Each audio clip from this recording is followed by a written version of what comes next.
അങ്ങനെ Mollywood times കണ്ടു. ഒരു കിഡിലൻ പടമായിട്ട് തന്നെ എനിക്ക് തോന്നി. പക്ഷേ ഈ പടത്തിന് കുറേ നെഗറ്റീവുകളൊക്കെ വരുന്നുണ്ട്.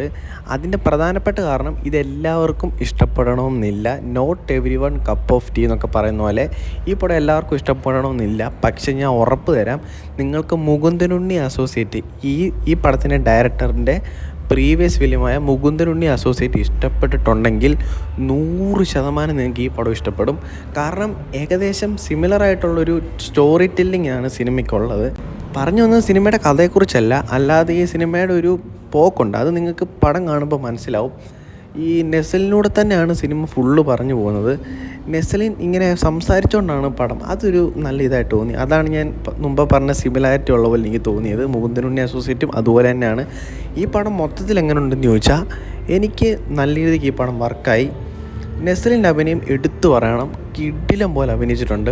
ബാക്കി സിനിമയിൽ അഭിനയിച്ചവരെല്ലാവരും അവരുടെ വേഷം നല്ല ഭംഗിയായിട്ട് തന്നെ ചെയ്തിട്ടുണ്ട്. മൊത്തത്തിൽ സിനിമ എനിക്കിഷ്ടപ്പെട്ടു. എല്ലാവർക്കും ഇഷ്ടപ്പെടണമെന്നില്ല, ജസ്റ്റ് ഒന്ന് കണ്ടു.